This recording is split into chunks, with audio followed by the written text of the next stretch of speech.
The last words my son said to me were, "You are no longer a part of my life." I didn't argue, I didn't plead.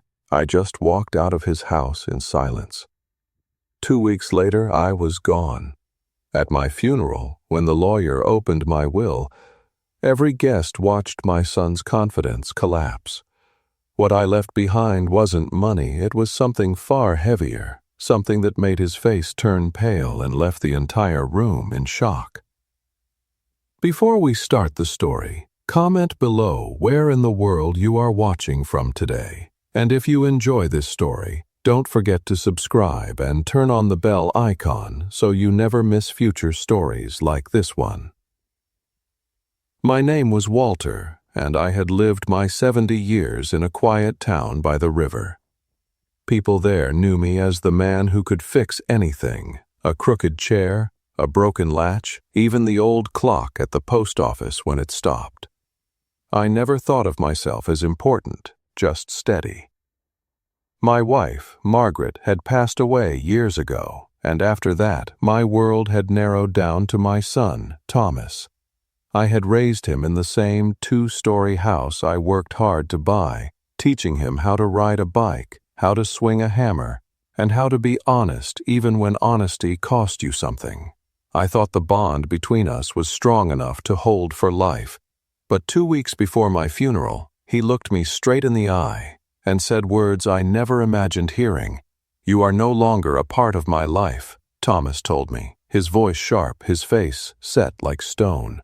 His wife, Claire, stood just behind him, her arms folded tight, her eyes sliding away from mine as if she did not want to witness what he was doing. Their son, Nathan, sat on the sofa, pretending to scroll on his phone, and their daughter, Anna, stared at me with the awkward sympathy only a teenager could carry. The room was silent except for the sound of the clock on the wall, ticking too loudly. My throat felt dry, but I forced myself not to speak. I only nodded, turned slowly, and walked to the door.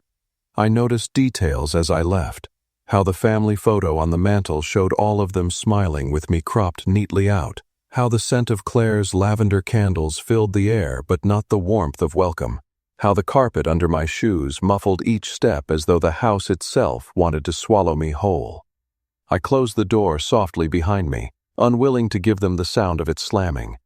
Walking down the driveway, I carried not just the sting of rejection, but also the knowledge of something Thomas did not know. For months I had been putting my affairs in order, thinking about what would happen when my time ended. Now, after his words, I understood exactly what must be done. He thought he had erased me from his life, but I had already written the lines that would make sure he could never forget me. I drove back to my small house that night with a heaviness I could not shake. The place was quiet, the kind of quiet that presses against mine. Every corner carried a piece of my life with Margaret, her recipe cards in the drawer, her scarf still hanging by the door, the photograph of us fixing the porch railing together, sweat on our faces but smiles wide. Sitting at the kitchen table, I let the memory of Thomas's words circle in my mind until they no longer cut, only settled like a stone in a river. I had already visited my lawyer, Mr. Harris, a month before. I had told him then that I wanted things written down clearly with no room for twisting. At the time, I thought it was only to protect the family from confusion when my time came. Now I realized those papers would protect me from something worse, being erased. I pulled the envelope from the desk drawer and laid it on the table. Inside were the documents Mr. Harris had prepared. My will, a letter sealed for Thomas, and the notes for a trust that carried Margaret's name. I ran my hand across the pages, feeling the weight of them, knowing that they were no longer just paperwork. They were a shield. They were my voice, ready to speak when I no longer could. I poured myself a cup of coffee, bitter and strong, and told the empty room, "If my son wants me gone, he'll find me waiting at the end of his own words." The days after that night moved slower, as if time itself had grown cautious. Each morning I rose early, made my coffee, and walked through the house, touching the things that still carried meaning. The old toolbox in the garage, dented but dependable. The armchair where Margaret used to read. The photo albums stacked on the shelf filled with birthdays and summers by the lake. I began writing small notes and tucking them into certain places. This chair belongs to someone who will use it, not just look at it. Or, these tools should stay in hands that build, not in ones that only count money. It gave me comfort to imagine each piece of my life landing in the right place. I did not speak to Thomas during those days, and he did not call me. I suppose he thought the silence was final.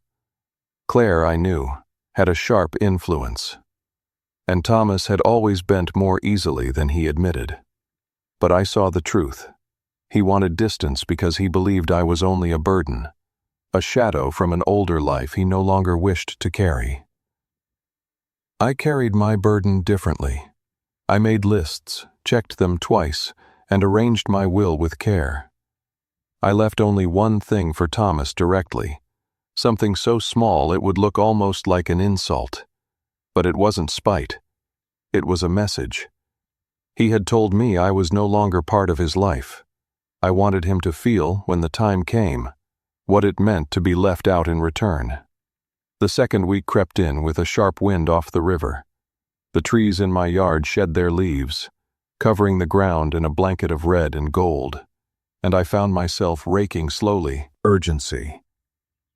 After finishing the yard, I went back inside and sat at the kitchen table with a notebook. I began writing down every account I had, every possession worth more than a memory, and every item whose value could not be measured in money. The list stretched longer than I expected.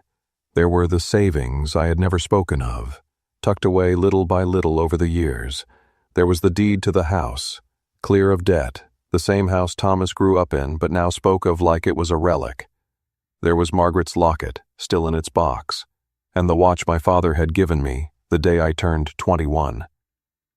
I thought carefully about who should receive each thing. Nathan, though quiet and distant, always had a curious look in his eye when I worked on small repairs.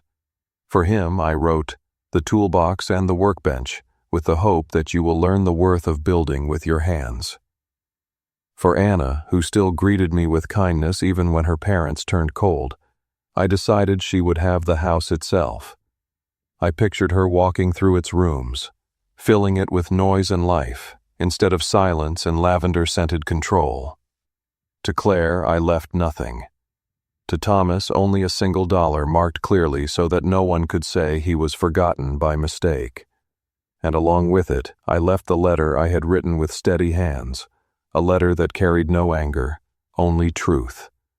That love without respect is not love at all, and that the choices he made had drawn the line between us, not me. That night, I opened the window in the living room and let the cold air move through the house. I sat with Margaret's photograph in my lap and spoke aloud as though she were in the chair across from me. "They will try to change things after I'm gone," I said softly, "but the papers are ready. They can't take what I've already set in stone." The room stayed quiet except for the sound of the wind through the trees, but in that stillness I felt something steady return to me. I was no longer just a man cast aside by his own son. I was the keeper of my own ending, and I would decide how it was written. 2 days before the end, I woke earlier than usual.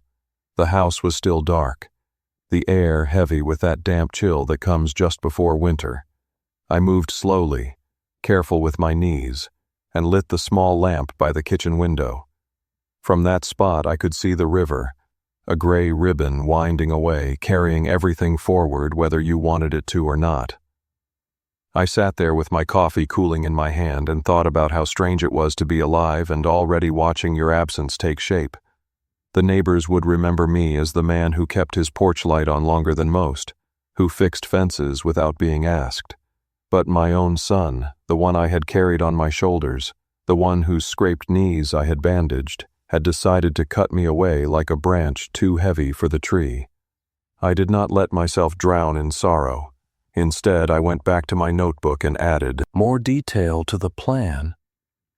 I wrote instructions for Mr. Harris, my lawyer, so there would be no confusion when the time came.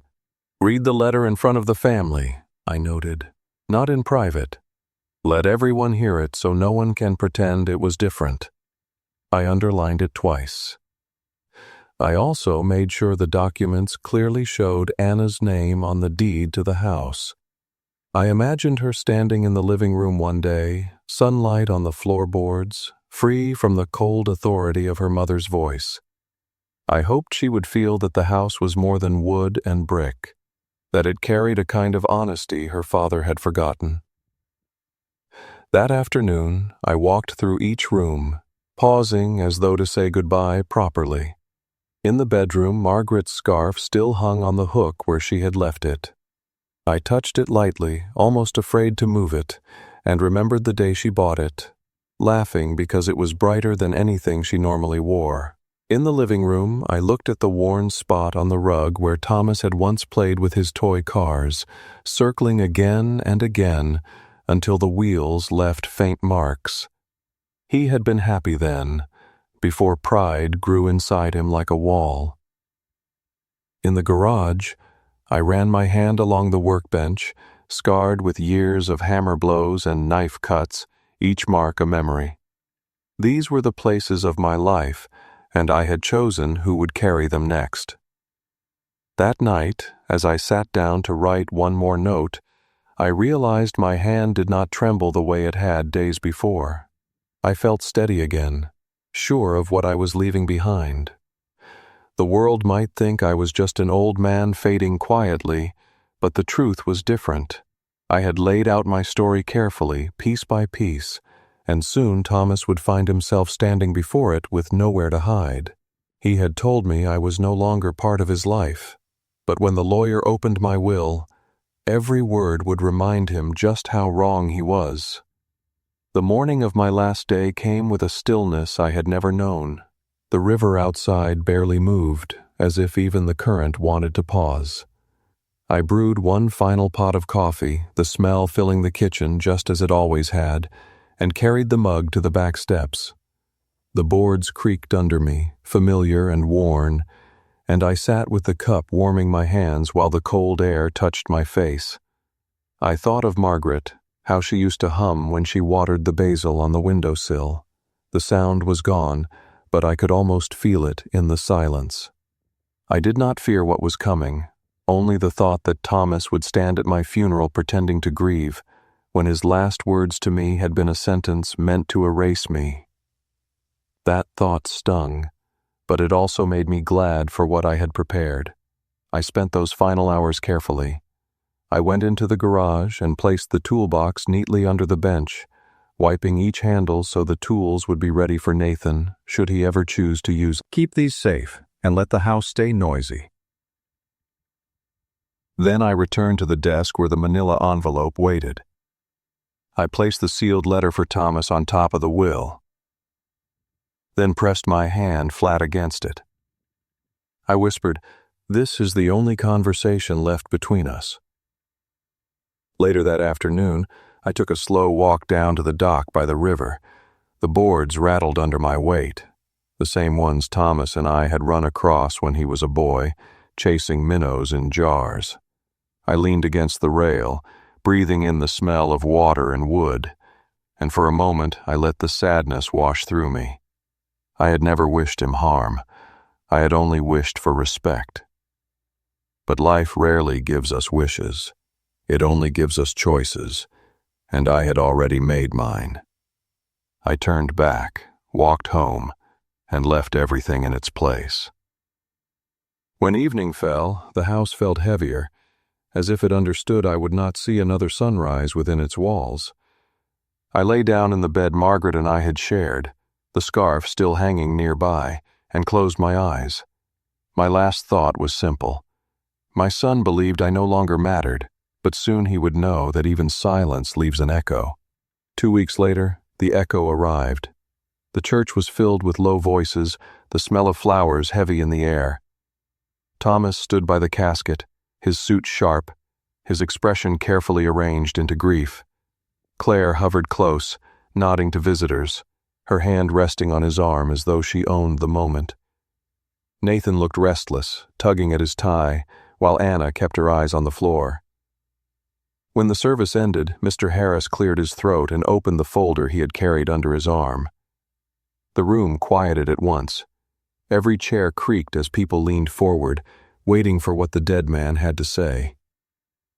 "According to the wishes of Walter Haynes," Mr. Harris began, "his estate shall be divided as follows." The shuffle of papers sounded louder than footsteps on a cold night.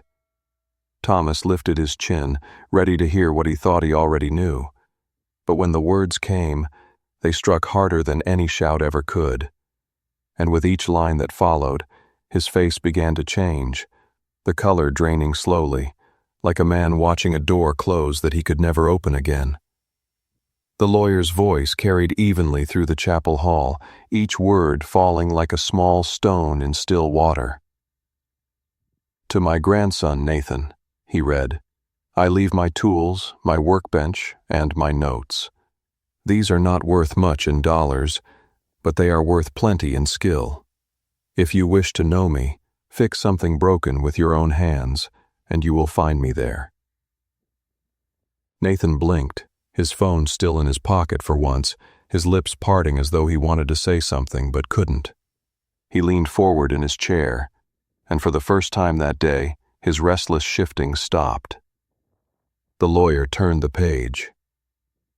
"To my laughter again, let the floors carry footsteps that belong to joy. May she remember that a house is not measured in paint or furniture, but in the noise of family who care for one another." Anna gasped softly, her hand rising to her mouth. Claire shot her a sharp glance, but Anna didn't lower her eyes. She stared straight ahead, tears gathering at the corners, her knuckles white around the program she clutched. Claire's expression shifted quickly, first confusion, then annoyance, but she smoothed it away as if nothing had happened. She tightened her grip on Thomas's arm, urging him to sit taller, as though posture alone could control what was unfolding. But his face betrayed him. At first he looked puzzled, then impatient, and then slowly the impatience gave way to something heavier. His jaw set, his brow furrowed, and when the lawyer moved to the next line, the truth struck him like a blow. "To my son, Thomas," Mr. Harris continued, his tone firm and calm, "I leave the sum of $1. This is not given in anger, nor by mistake. It is to remind him that choices have weight. He told me I was no longer part of his life. Today, I return the words to him as clearly as he gave them to me. My love was never measured in money, but respect was all I asked. Since it was denied, I will not grant what was not valued. $1 is more than nothing, but less than what he lost." The room fell into a silence so thick that the ticking of the wall clock became almost unbearable. Thomas's face drained of color, his lips pressing thin, his shoulders sinking, as if every pair of eyes in the room had turned into a judgment he could not escape. Claire shifted in her seat, her smile brittle, whispering something meant to soothe him, but it only made him shake his head. He reached for the water glass on the table beside him, but his hand trembled and he set it back down untouched. The lawyer wasn't finished. He lifted the final page, cleared his throat, and said, "Along with these bequests, I was instructed to read a letter written by Walter himself, in his own hand." He held up the envelope, the seal still unbroken, and for a moment the entire room leaned closer. The faint rustle of the paper sounded louder than the murmur of the crowd, and Thomas's eyes fixed on it, wide and unsteady. He had always been sure of himself, but now he looked like a man standing on a floor that had just given way beneath his feet. Mr. Harris broke the seal with deliberate care, slid the folded sheet free, and began to read. "My son," the letter began, "you told me once that I was no longer a part of your life. I write this not in anger but in truth. A father is not erased by words. He is remembered by the weight of what he leaves behind." The pause that followed pressed into every corner of the room. Even the air felt heavier, as if waiting for the rest of the words to fall. And when they did, they promised to cut deeper than any will dollar ever could. The lawyer's voice stayed steady as he read the letter, but the words carried more weight than anything else spoken that day. Thomas, I gave you years of my life, not only in providing a roof, food, and schooling, but also in the countless ways that cannot be measured. Nights without sleep when you were sick, hours at work so you could go to college, and sacrifices I never named because love never keeps a tally. When you told me I was no longer part of your life, you carved a wound deeper than you realized. I did not shout. I did not fight. I walked away. But I wrote this letter so you would understand that silence does not mean weakness. It means I chose to leave my answer in a place you could not erase. Every face in the room was still, watching Thomas. His cheeks had turned pale, and his lips moved as though he were whispering the words along with the lawyer, repeating them to himself in disbelief. Claire shifted beside him, stiff and tight, her arm no longer on his but pulled back, as though even she was unsure what to do at the moment. The letter continued. You will receive $1. It may seem cruel, but it is not given to humiliate you. It is given so you will never be able to say, I forgot you. I remembered you, but I could not reward you. Love is not a wallet. A parent's dignity is not a prize to be spent. The true inheritance I leave rests with those who showed kindness when you turned away. Your children reminded me that hope skips a generation sometimes, and for that, I leave them what you believed belonged to you. Anna's head lowered and tears slipped down her cheeks silently. Nathan sat frozen, his eyes fixed on the floor, as if trying to absorb what it meant that his grandfather had believed in him more than his own father did.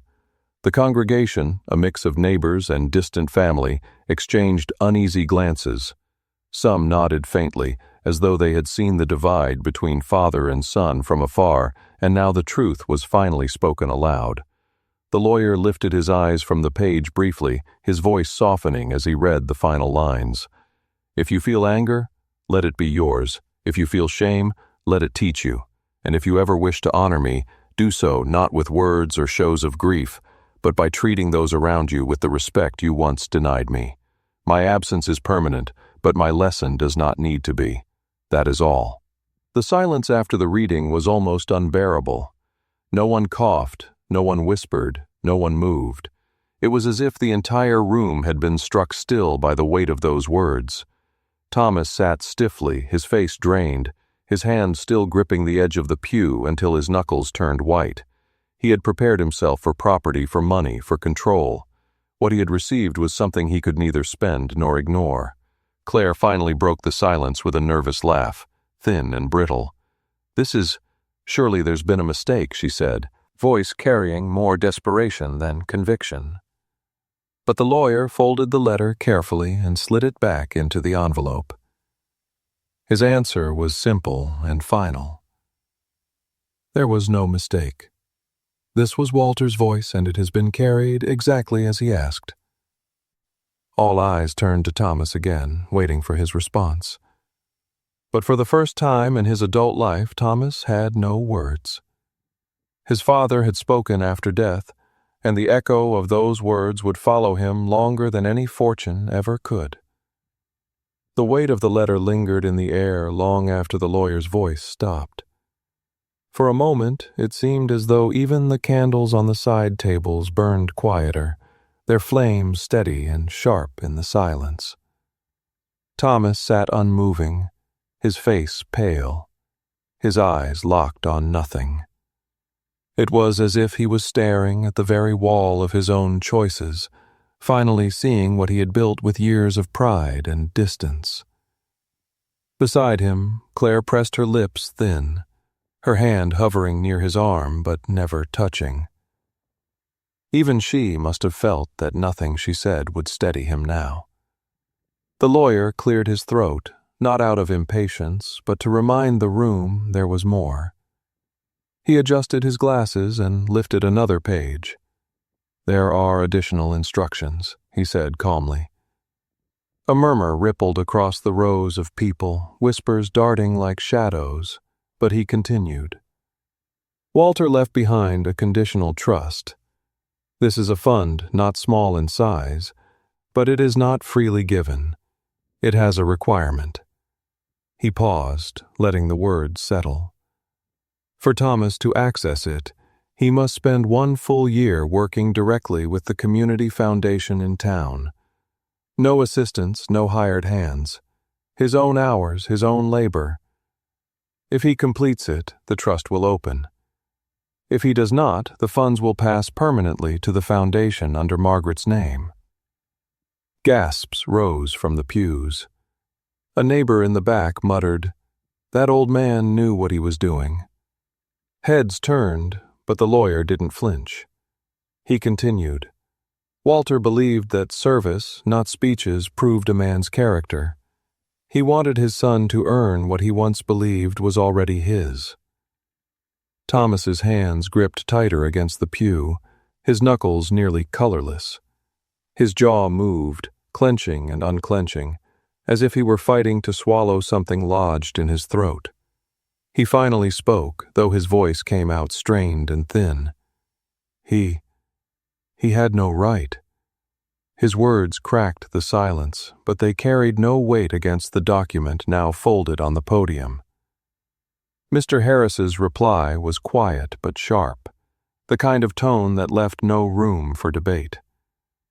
He had every right, and he used it.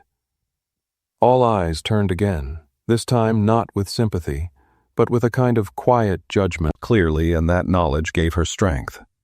Nathan stared at his shoes, guilt mixing with something else. Perhaps the first spark of respect for a man he had thought was just another old voice. Thomas looked around the room, desperate for someone to speak on his behalf, but no one did. Even Claire avoided his eyes, her face blank as though she had been struck silent too. The silence became unbearable until finally, the lawyer closed his folder. These were Walter's wishes, they are now the law. The scraping of chairs echoed as people rose, some heading to the doors, others lingering to whisper. The service had ended, but the true weight of the day had only begun.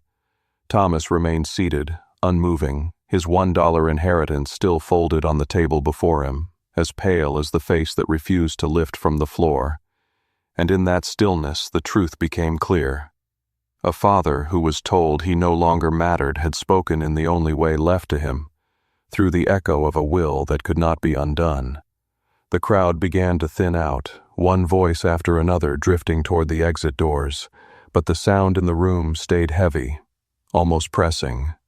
I imagine if I had been there in flesh, I would have seen the mix of eyes, some filled with sorrow, some with judgment, some with the quiet satisfaction that justice had finally been spoken, but Thomas sat rooted to the pew like a man nailed to his own shame. His shoulders, once squared with confidence, now slumped. His mouth moved, but no words came. Even when people passed by, offering polite nods or murmured condolences, he did not lift his head. It was as if the letter had stripped him bare, leaving nothing to shield him. Claire leaned close, whispering sharply, "You can contest this. We'll go to court. We'll prove he was pressured." Her voice, though low, was edged with panic. But the lawyer, still standing by the podium, heard enough. He spoke firmly. "The documents are ironclad. Every page was reviewed, every signature witnessed. There is nothing to contest. Your husband's father wanted his words to be carried without confusion, and they have been." Claire fell silent, her cheeks coloring with frustration, but she knew the truth of it. Anna, sitting just a row behind, finally found the courage to speak. Her voice trembled at first, but steadied as she went. "Grandpa left me the house because he knew I cared about him. He knew I never turned away." She clutched the folded note she had been given, holding it as if it were something holy. The strength in her words cut through the silence more than anger ever could. Nathan glanced at her, his lips pressing together, his face softening. For the first time, he seemed to realize what had been lost. Thomas turned then, finally meeting his daughter's gaze. His face was pale, but his eyes burned with something between disbelief and hurt. "He turned you against me," Thomas said, his voice hoarse. "Even now." Anna shook her head slowly. "No, Father," she said quietly. "You did that yourself. Grandpa just told the truth." The bluntness of her reply stung, and a visible tremor passed through Thomas's jaw. He turned away quickly, unwilling to let the eyes of others see the crack in his armor.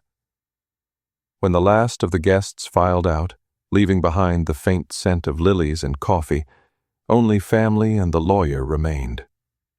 Mr. Harris packed his papers neatly, every motion calm, as though this day was one of many, though it carried the weight of an ending no one else could deliver.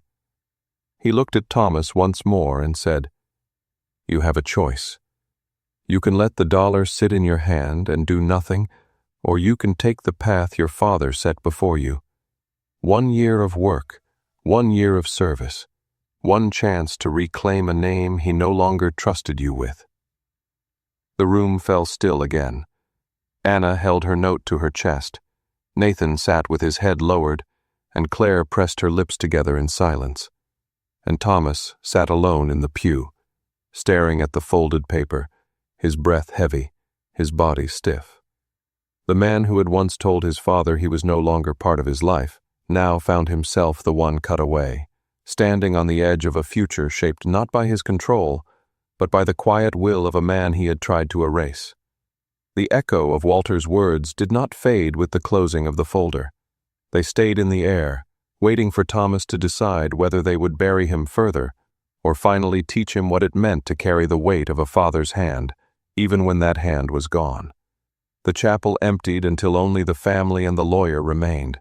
The tall windows let in a dull gray light, dust floating in the beams as though even the air refused to settle. Thomas still sat in the pew, his hand gripping the folded sheet of paper the lawyer had placed before him. The single dollar was tucked inside the envelope, crisp and untouched, but to him it might as well have been a stone too heavy to carry. Claire hovered close, whispering one thing after another, plans, protests, strategies, but her words bounced off him like pebbles thrown against a wall. He didn't answer. He couldn't. Anna stood near the front, running her hand across the edge of the casket, as if tracing the grain of the wood would help her remember her grandfather's voice.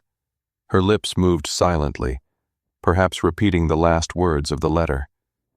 She didn't cry now. Her tears had already fallen, and what remained was something harder: resolve. Nathan came to her side, awkward and stiff, his phone still clutched in one hand, though his thumb no longer moved across the screen. He looked at her, then at the casket, then back at the floor. His voice broke the silence, low and hesitant. He believed in us more than in Dad. The words cracked the stillness like glass. Thomas's head snapped up at once, his eyes sharp. "Thought belonged to you," she said softly but firmly. "Because you told him he didn't matter. And now he showed you what it feels like." Her hand pressed the folded note to her chest, as if the paper itself carried warmth. Mr. Harris cleared his throat then, stepping closer to the family, his leather folder under one arm. His tone was professional but gentler than before. "There is one more detail," he said. "Walter asked me to remind you, Thomas, that the trust isn't only money. It carries his name. If you choose the work, 1 year of service, it will not just open the fund. It will restore the memory of him in a way money never could. If you refuse, the foundation will take it, and Margaret's name will stand where yours could have." Thomas's face twisted with something close to anger, but deeper, almost like fear. He planned this. He muttered half to himself. He planned this like a game. His voice trembled on the word. The lawyer shook his head gently. "Not a game, a lesson. He gave you what he thought you needed most. Whether you take it or not is your choice now." The casket loomed behind them, silent and steady, the last presence of the man who had spoken louder in death than Thomas had expected. Claire tugged at her husband's sleeve, her whisper urgent. "We'll fight it. We'll hire someone. We don't have to accept this." But even as she spoke, she knew she was wrong. The documents were final, the signatures neat and unshakable. Walter's voice was written in ink, and no court would strip it away. Thomas slumped back against the pew, his breath coming heavier, his eyes burning but dry.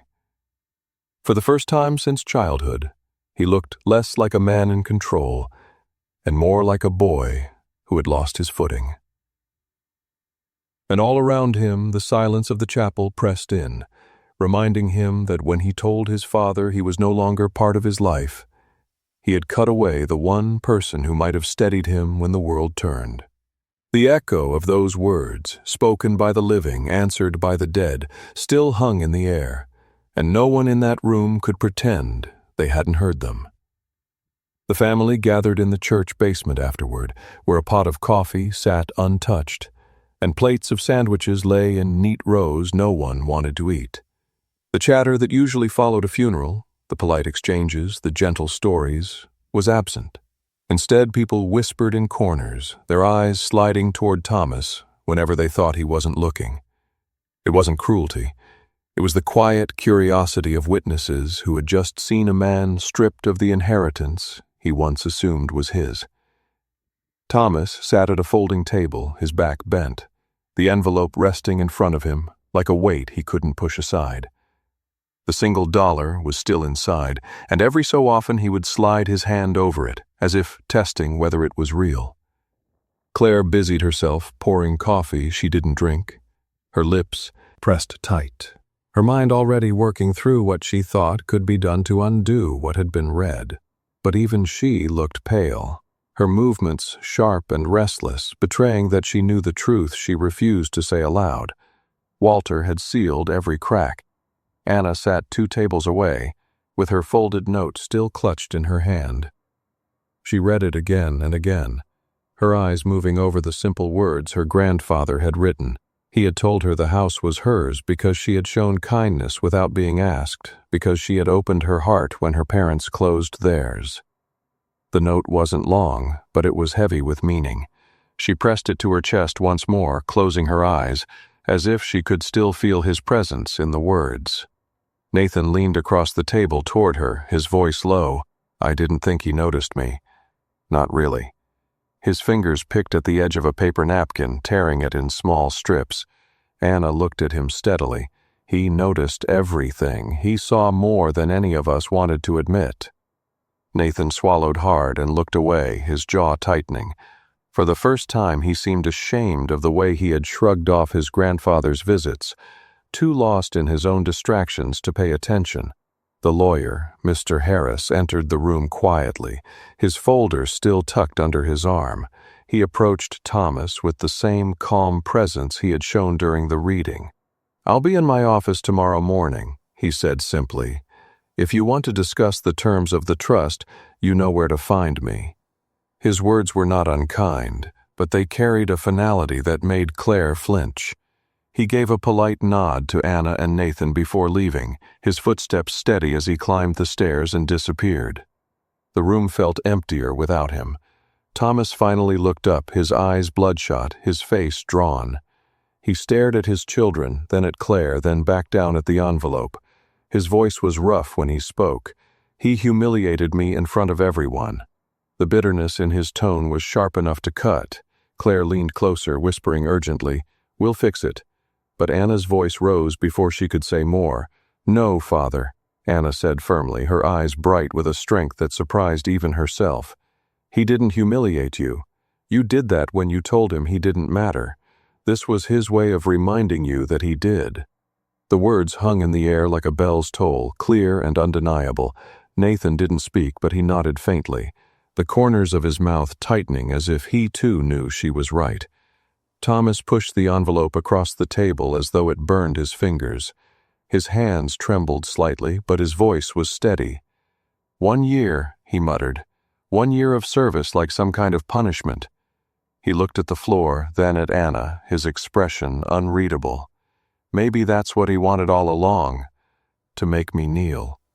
But the truth was deeper, and everyone in the room felt. It wasn't about kneeling. It was about standing up in a way Thomas never had. And whether he chose to or not, the weight of that choice would follow him, long after the flowers on his father's grave had wilted. The evening after the funeral carried a strange kind of stillness.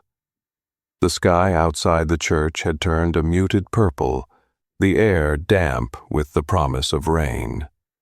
People left in clusters, their hushed conversations filling the parking lot as they drifted back to their cars.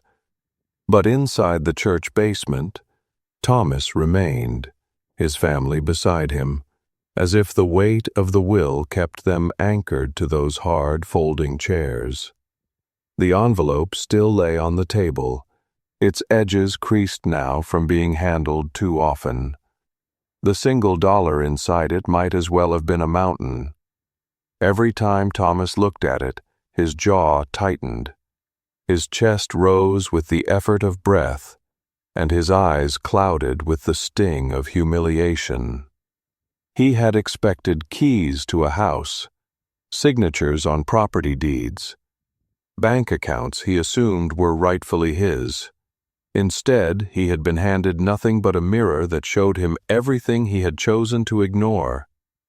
Claire finally broke the silence, her voice sharp but edged with desperation. "We'll fight this, Thomas. He can't dictate your life from the grave. You've worked too hard to be treated like this." She leaned closer, lowering her voice, though no one else was listening. He was spiteful, that's all this was. A petty act. Her words, meant to comfort, landed with a hollowness. They were excuses, and even Thomas knew it. He looked at her, his eyes red-rimmed, his face pale. Spiteful. His voice cracked, low and heavy. "No, Claire, that was not spite. That was deliberate. He wanted me to feel it. He wanted me to sit here with nothing but a dollar in my hand and know exactly why." He pressed his palms flat against the table, his shoulders hunched, his body trembling with the kind of fury that carried shame more than anger. Anna, sitting opposite, watched him with a mix of sorrow and quiet strength. She still held her grandfather's note, the folded paper pressed between her palms like a prayer. She had read it so many times already, she knew the words by heart. When she spoke, her voice was clear. "Grandpa didn't do this to hurt you. He did it to make you face yourself. You told him he was no longer part of your life. Those were your words, not his. He just answered them." The sting of her tone made Thomas snap his head toward her. "Don't you dare speak to me like that," he barked, his voice shaking the stillness of the room. But Anna didn't flinch. She lifted her chin, meeting his glare with steady eyes. "I will," she said quietly, "because you..." Flicking between his sister and his father. For once his phone wasn't in his hand. His voice was softer than hers, but no less certain. "She's right," he muttered. "He saw us, Dad. He noticed when we listened. When we showed up. He gave us what you thought belonged to you because you told him he didn't matter. That's on you." Thomas's hands curled into fists on the table. His breath came heavy, his lips pressed together as though he might lash out. But nothing came. He sat back, dragging a hand over his face, and for the first time his shoulders sagged in defeat rather than defiance. The basement felt colder now, the hum of the old refrigerator in the corner filling the silence. Claire busied herself by stacking unused cups, her movements sharp and nervous. She wanted to argue, to push back, but the truth in Anna and Nathan's voices had cracked something she couldn't mend with strategy or denial. She muttered under her breath, "This isn't over," but no one answered her. Thomas finally spoke again, his tone lower, more hollow. 1 year. A year of what? Carrying boxes? Hammering nails with strangers? Picking up trash for people who never cared about me? His voice dripped with disdain, but beneath it lay a trace of fear. That's what he wants? For me to spend my time like some worker? Anna leaned forward, her hands clasped around her note. "No," she said softly. "That's not what he wanted.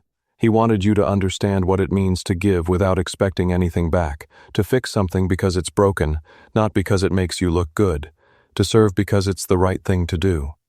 She paused, her voice catching just slightly. "It's what he did his whole life, and you called it nothing."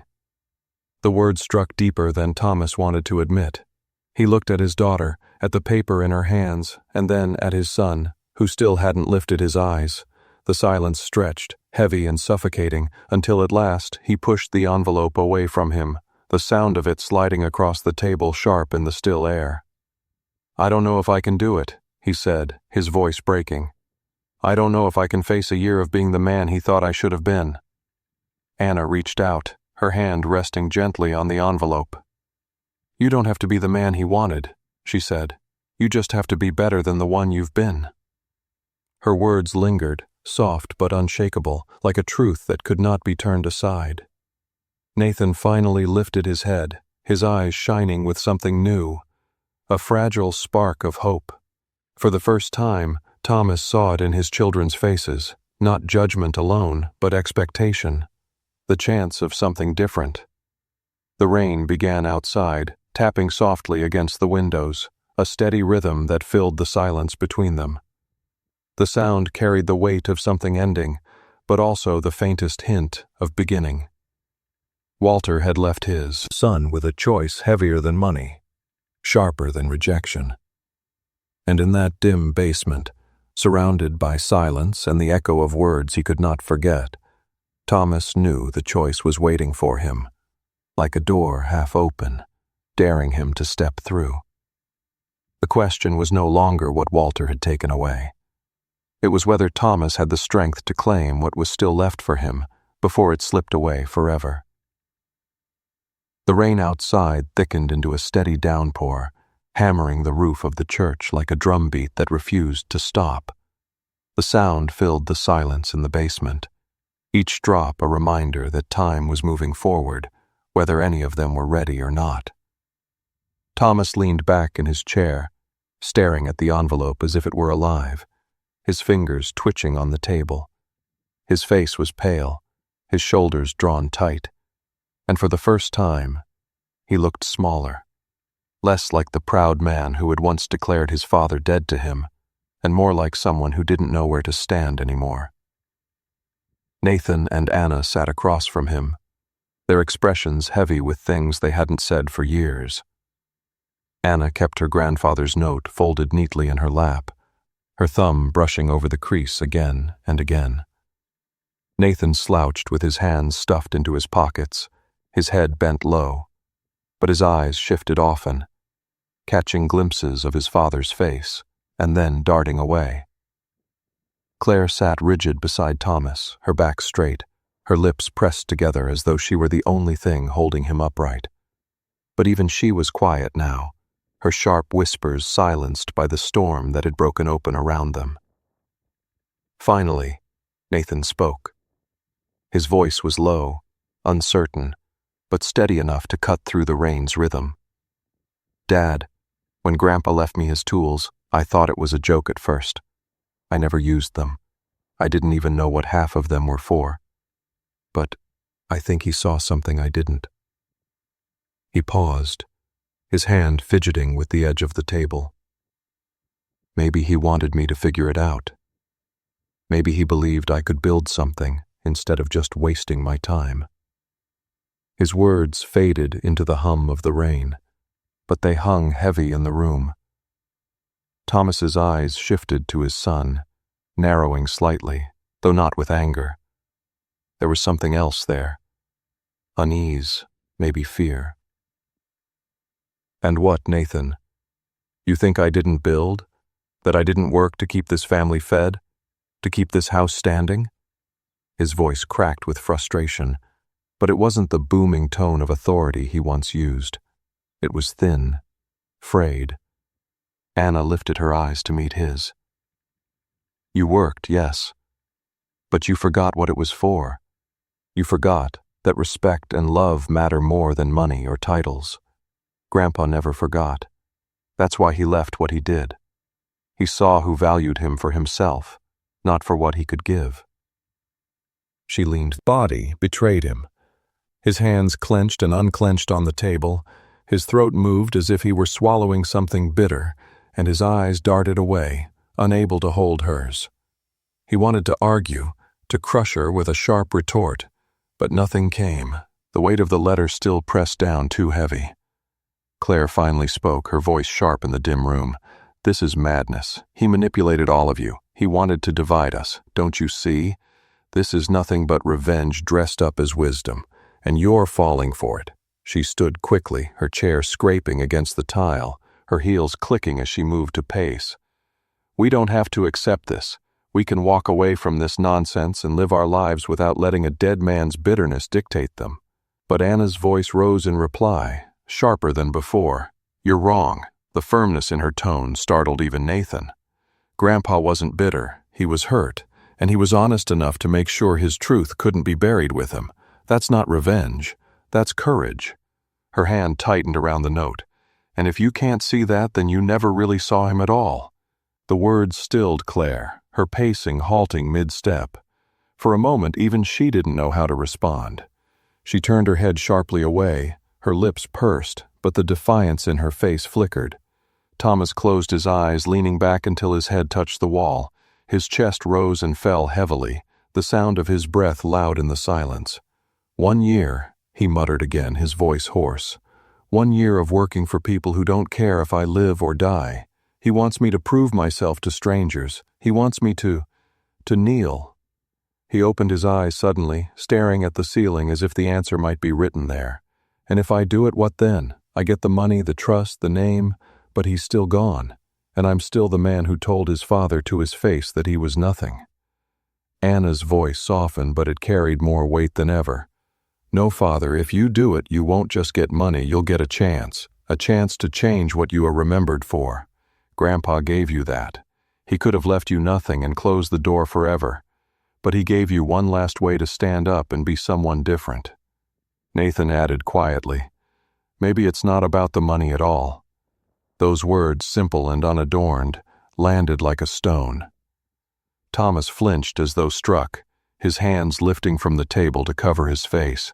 He stayed that way for several long minutes, his body shaking, not from tears, not yet, but from the strain of holding back everything that wanted to break free. The rain outside grew heavier, drumming louder against the windows, the sound almost deafening now. It was as if the storm itself had chosen this night to bear witness. The air inside the room felt thick, suffocating, as though none of them could breathe until Thomas chose which way the path would bend. Finally, he lowered his hands, his eyes wet though no tears fell. He looked at his children, then at the envelope still lying on the table. His voice, when it came, was not strong, but it was stripped bare of all pretense. "I don't know if I can do it. I don't know if I have it in me to change." Anna leaned forward, her hands resting on the edge of the table, her gaze steady. "Then you have a choice. You can give up and let Grandpa's last words about you stand forever, or you can try, even if you stumble, even if it's hard. At least you'll know you didn't waste the chance he gave you." Nathan nodded slowly, his voice softer still. "He gave you a year. That's more than most people get." The storm raged outside, but inside the basement the silence grew heavier than thunder. Thomas's fingers reached slowly for the envelope, brushing against it as though it burned. He held it at last, gripping it tight, his eyes closing. He had told his father once that he was no longer part of his life. Now, even from the grave, his father had given him the chance to decide whether those words would define him, or whether he would prove them wrong. And in that moment, though no one spoke it aloud, they all knew. This was not the end of Walter's story. It was only the beginning of what his son would do with the echo he had left behind. The rain that had pounded the church roof through the night finally slowed to a drizzle by morning. Clouds still hung low, heavy and gray, but there was a gentleness in the air, a stillness that felt different from the night before. Thomas had not slept. He sat in the same chair, the envelope clutched tightly in his hand, his eyes hollow and red. Around him, the basement was quiet now. The plates of food left untouched, the smell of coffee long since gone cold. Claire had dozed off in a chair nearby, her arms crossed tight as though even in sleep she was holding her arguments close. Nathan sat with his back against the wall, his head tipped back, his phone silent in his pocket for once. Anna had stayed awake the whole night, her grandfather's note folded carefully in her lap, her eyes watchful, patient. When Thomas finally stirred, it was not with the sharpness of anger, but with the heaviness of a man who knew there was no easy way forward.